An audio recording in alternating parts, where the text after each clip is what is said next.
Hello everyone. अपन question discuss करते हैं। सबसे फर्स्ट क्वेश्चन है 13 नंबर। In the photo electric effect the work function of a metal is 3.5 electron volt. तो अपने को वर्क फंक्शन दे रखा है 3.5 इलेक्ट्रॉन वोल्ट। इसके आगे दे रखा है the emitted electron can be stopped by applying a potential of 1.2 volt. तो स्टॉपिंग पोटेंशियल दे रखा है 1.2 वोल्ट। इसके बाद then which of the flowing option is correct. First option है the energy of incident photon is 4.7 electron volt. तो incident photon की energy पूछी है। तो देखिए वर्क फंक्शन अपने को दे रखा है। वर्क फंक्शन क्या होता है? वर्क फंक्शन होता है कि minimum amount of energy required to exit या to emit the electron from the metal surface. कि एक मेटल सरफेस से कम इलेक्ट्रॉन को निकालने के लिए कितनी एनर्जी चाहिए, यह वर्क फंक्शन होता है। स्टॉपिंग पोटेंशियल से अपन क्या निकाल सकते हैं कि जो एमिटेड इलेक्ट्रॉन है उसकी काइनेटिक एनर्जी मैक्सिमम कितनी है। तो काइनेटिक एनर्जी मैक्सिमम होती है एमिटेड इलेक्ट्रॉन की E into stopping potential. Stopping potential अपने को दे रखा है 1.2 वोल्ट। तो काइनेटिक एनर्जी मैक्सिमम आ गई 1.2 इलेक्ट्रॉन वोल्ट। ठीक है। अब यहां पे देखिए जो इंसिडेंट फोटोन है, यहां पे एक छोटा सा कंसेप्ट देखते हैं कि अगर इंसिडेंट फोटोन इस पे आता है जिसकी एनर्जी है h म्यू, तो इस एनर्जी को ये इलेक्ट्रॉन इसमें से वर्क फंक्शन के बराबर की एनर्जी इलेक्ट्रॉन को मेटल सरफेस से निकालने के लिए यूज में आ जाती है और बाकी की एनर्जी काइनेटिक एनर्जी मैक्सिमम बन जाती है। तो h म्यू जो है वो दो भाग में यूज हुई। एक तो यहां से मेटल से निकालने के लिए वर्क फंक्शन के बराबर एनर्जी लगी, दूसरी लगी काइनेटिक एनर्जी मैक्सिमम। जो बाकी जो बच गई एनर्जी है वो इलेक्ट्रॉन की काइनेटिक एनर्जी के रूप में अपने को शो हो रही है। तो h म्यू जो फोटोन की इंसिडेंट एनर्जी है वो work function plus kinetic energy maximum. तो वर्क फंक्शन कितना है 3.5, काइनेटिक एनर्जी मैक्स कितनी है 1.2। तो टोटल जो इंसिडेंट फोटोन की एनर्जी है वो किसके बराबर होगी 4.7 इलेक्ट्रॉन वोल्ट। इसलिए जो फर्स्ट ऑप्शन था कि इंसिडेंट फोटोन की एनर्जी 4.7 इलेक्ट्रॉन वोल्ट है वो ऑब्वियसली सही होगा। नेक्स्ट जो सेकंड ऑप्शन है वो है कि energy of incident photon is 2.3 electron volt, तो that is wrong. Third option है if higher frequency photon be used the photo electric current will rise. तो देखिए फोटो इलेक्ट्रिक करंट, तो फोटो इलेक्ट्रिक करंट बेटा डायरेक्टली प्रोपोर्शनल होता है कि number of photons कितने आ रहे हैं।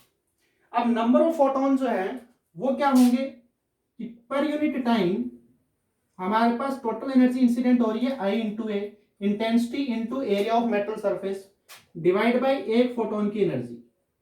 कि यूनिट टाइम में टोटल एनर्जी इतनी आ रही है और एक फोटोन की एनर्जी इतनी है, तो टोटल यूनिट टाइम के अंदर नंबर ऑफ फोटॉन्स इतने आ गए। अब नंबर ऑफ फोटॉन्स जितने ज्यादा होंगे उतना ही ज्यादा फोटो इलेक्ट्रिक करंट होगा। तो यहां पे अगर फ्रीक्वेंसी बढ़ाएंगे तो नंबर ऑफ फोटॉन्स कम होंगे, इसलिए फोटो इलेक्ट्रिक करंट डिक्रीज होगा। इसलिए सी ऑप्शन जो है उसमें ये कह रहा है कि फ्रीक्वेंसी बढ़ाने से फोटो इलेक्ट्रिक करंट बढ़ेगा, तो वो ऑप्शन रॉन्ग हो गया। फोर्थ ऑप्शन है when the energy of photon is 3.5 electron volt the photo electric current will be maximum. तो when energy of photon means h mu की वैल्यू 3.5 इलेक्ट्रॉन वोल्ट मतलब work function के जब बराबर होगी तो फोटो इलेक्ट्रिक करंट मैक्सिमम होगा। तो भैया अगर h म्यू वर्क फंक्शन के बराबर होगा तो जस्ट इलेक्ट्रॉन जो है यहां पे मेटल सरफेस से बाहर आने के बराबर एनर्जी मिलेगी या मेटल अपने बॉन्ड कोण को तोड़ने के बराबर एनर्जी मिलेगी, तो उससे फोटो इलेक्ट्रिक करंट मैक्सिमम होगा ऐसा जरूरी नहीं है, क्योंकि फोटो इलेक्ट्रिक करंट तो इस बात पे डिपेंड करता है कि नंबर ऑफ फोटॉन्स कितने आ रहे हैं। ठीक है। तो यहाँ पे अगर वर्क फंक्शन के बराबर ही आप एनर्जी दोगे तो उससे आपके पास नंबर ऑफ फोटॉन्स जो है उसके ऊपर कोई खास इफेक्ट नहीं पड़ेगा। ठीक है, आगे चलते हैं। तो ये फर्स्ट क्वेश्चन जो है वो डिस्कस हो गया। आई होप आपको समझ में आ गया होगा। सेकंड क्वेश्चन है उसमें दे रखा है अपने को the stopping potential versus frequency plot of the substance is shown in figure. Okay,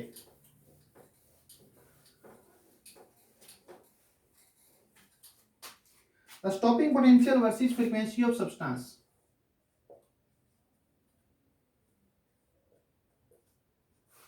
इनका अपने को ग्राफ शो कर रखा है यहाँ पे 4, 5, 6, 7, और यहां से ऐसे शो कर रखा है, ये ग्राफ जो आगे 8 तक है, 2 1। ये कह रहा है shown in figure the threshold wavelength is, तो थ्रेशोल्ड वेवलेंथ के बारे में पूछा गया है। तो यहां पे देखिए कि स्टॉपिंग पोटेंशियल से अपन निकालते हैं काइनेटिक एनर्जी मैक्स, ठीक है। काइनेटिक एनर्जी मैक्स होती है E इंटू स्टॉपिंग पोटेंशियल। तो स्टॉपिंग पोटेंशियल जहां पे 0 है वहां पे काइनेटिक एनर्जी मैक्स 0 होगी। अब अगर काइनेटिक एनर्जी मैक्स 0 है, मतलब कि जो इंसिडेंट फोटोन आया उसकी एनर्जी वर्क फंक्शन के बराबर हो गई, तो इसलिए इलेक्ट्रॉन के पास कोई काइनेटिक एनर्जी नहीं बची। तो जब उसकी एनर्जी वर्क फंक्शन के बराबर हो जाती है तो उस टाइम पे जो फ्रीक्वेंसी होती है, जो मिनिमम फ्रीक्वेंसी होती है, उसको थ्रेशोल्ड फ्रीक्वेंसी बोलते हैं।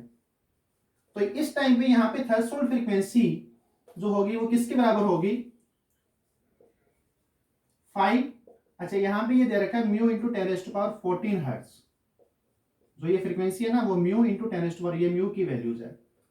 तो थ्रेशोल्ड की फ्रीक्वेंसी हो जाएगी 5 इंटू 10⁻14 हर्ट्ज। तो लैम्डा थ्रेशोल्ड हो जाएगा हमारे पास C अपॉन म्यू, तो ये आएगा 3/5 इंटू 10⁸ अपॉन 10⁻14 मीटर। तो ये आंसर आ जाएगा 6000 आर्मस्ट्रॉन्ग। तो लैम्डा थ्रेशोल्ड अपने से इस क्वेश्चन में पूछा गया था। आई होप सभी बच्चों को समझ में आ गया होगा ये क्वेश्चन। लास्ट क्वेश्चन है हमारे पास, which one of the following graph represents the variation of maximum kinetic energy of the emitted electrons with frequency of the photoelectric current correctly. तो maximum kinetic energy versus frequency of the photon के का graph दे रखा है और आपने से पूछा है कि कौन सा ग्राफ सही है, ठीक है। तो 4 ऑप्शन इन्होंने दे रखे हैं। ए ऑप्शन में दे रखा है कि काइनेटिक एनर्जी मैक्स को इन्होंने लिखा है ई के लिखा है भैया काइनेटिक एनर्जी मैक्स को। तो फर्स्ट ग्राफ दे रखा है इन्होंने कि ई के वर्सेस फ्रीक्वेंसी ऑफ फोटोन, ये कर्व आपके पास ऐसा होगा। सेकंड दे रखा है अपने को ई के वर्सेस फ्रीक्वेंसी ऑफ फोटोन, ये कर्व आपके पास ऐसा होगा। सी दे रखा है ई के वर्सेस फ्रीक्वेंसी ऑफ फोटोन, ये कर्व आपके पास ऐसा होगा। और डी दे रखा है ई के वर्सेस मतलब kinetic energy max versus frequency of photon, ये ग्राफ ऐसा होगा। तो इनमें से बताना कौन सा सही होगा। तो अपन देखते हैं कि काइनेटिक एनर्जी मैक्स एक्चुअली क्या होता है। तो आपको बताया कि जो एनर्जी ऑफ फोटोन इंसिडेंट होती है दैट इज एच म्यू, वो 2 भाग में यूज होती है, एक वर्क फंक्शन और दूसरी काइनेटिक एनर्जी मैक्स। तो यहां से काइनेटिक एनर्जी मैक्स क्या आ जाएगी, काइनेटिक एनर्जी मैक्स आ जाएगी हमारे पास, काइनेटिक एनर्जी मैक्स को मैंने ई के लिख देता हूं, तो ई के आ जाएगा हमारे पास एच म्यू माइनस डब्ल्यू।